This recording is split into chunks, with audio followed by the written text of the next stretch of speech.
Alright, so this is going to be the video that a lot of toxic people are waiting for. And I'm going to answer your questions here.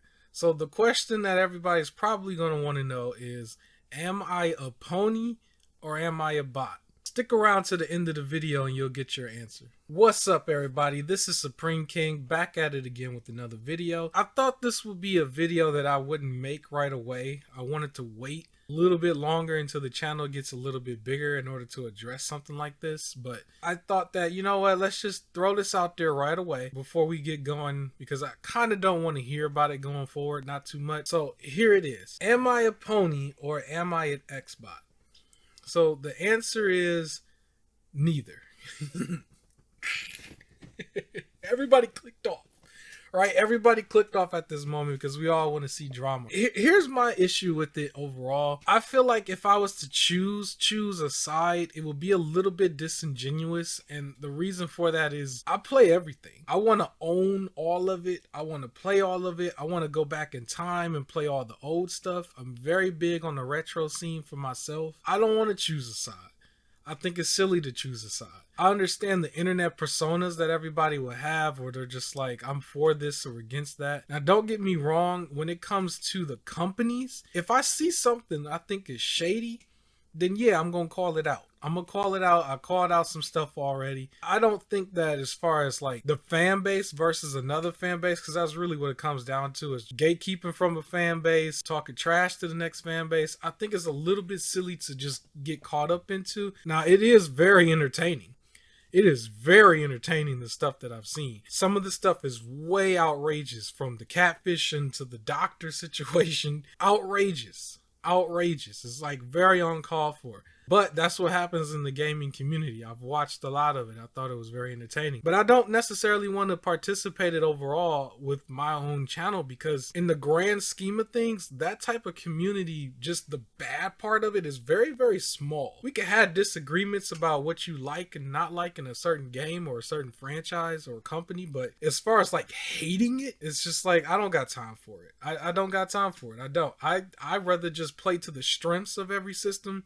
You know, I'll get a system for a particular reason. You know what I mean? Like, for example, I don't have a PlayStation VR yet, but I do want to get the VR 2 when it comes out. I'm going to be hesitant on it and just see. I want the PlayStation VR games from the first system to play on the second one to consolidate it for me. Because I'm not really big on VR, but I did want to try it because I did try a headset type thing before and I thought it was kind of cool. I was a fan of Astro's Playroom on the PS5 and wanted to go back and play the VR game, right? And I think I technically own that through PS Plus, if I'm not mistaken.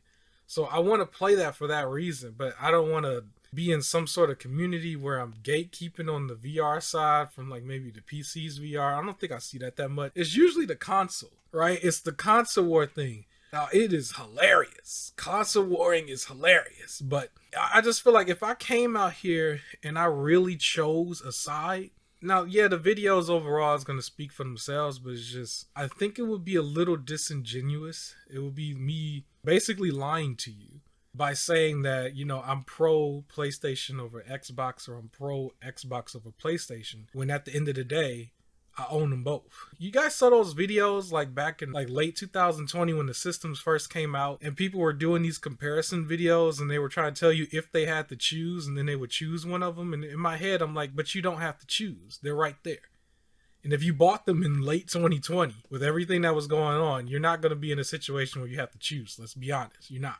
Because that scenario is one of the worst scenarios. And then now, with the prices of everything just jumping, if you're still in a position where you can still have both, then you don't have to choose. So why would you say that? Like, you don't have to choose. Even for the families that are like hardships and stuff, like they'll probably get one now, but then they probably will still get one way later down the line, the opposite one, when the prices drop on that. They're not going to choose either. They're going to get them both at the end of the day if they want them. At the end of the day, I call it the Infinity Gauntlet, like where I want to go back and grab all the systems to have the ability to play everything that I want to play. I'm not going to collect every game, but I want to be able to have everything in my fingertips whenever I want to play them. The few bigger fish that are out there, The PSVR 2 hasn't come out yet. But that's on my radar. The Steam Deck is on my radar. I don't have that yet. I don't have an analog pocket. That one might be the most useless for me because of how I play those type of games, but it's still on my radar. I would like to get it at one point. And then replacing this computer right here with a much more powerful PC, that's on my radar. Just to do it. Other than that, I already got the Series X, I got the PS5, got a Switch, right? And a PS4. I want to go back and get a PS3, probably a back compat one, and then a nice 360 that ain't like dying, right?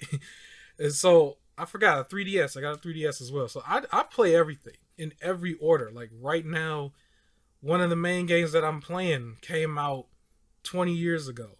If you've been watching my channel, you know which one I'm talking about already. So yeah, being a fanboy is kind of silly to me, mainly because I play it all. Now, online, it is very entertaining. I've said this a whole bunch of times already. I sit back and laugh at it all day. I will laugh at it, especially if I'm bored at work or something. Yeah, it has its place, but some of the most extreme stuff is like, come on, guys, like a doctor and a patient, like, what are you doing? Yeah, that's all I got for you. I'm mainly neutral. I know you hate to hear that. I've heard the toxicity from the guys. You don't want to hear nobody say they're neutral. That's fine. I like the community. I actually listen to podcasts on both sides, PlayStation and Xbox. There's a Nintendo podcast I follow as well. And every so often, everybody gets toxic. But I just think it's entertaining. Open the market up, man. Don't limit yourself to one side. No matter what the game is, you're still gonna miss out on something. Especially this generation. Like everybody's got some heavy hitter that they're cooking up or already released. And if you sit there and you act like you don't want to play it for all these other silly reasons for the internet, then you're the one that's missing out. Not everybody else. When they turn the cameras off, they playing everything. You know, so yeah, have fun with all your games. That's all I got for you. Rocket Launcher podcast every Sunday, and I'll catch you on the next video. Peace.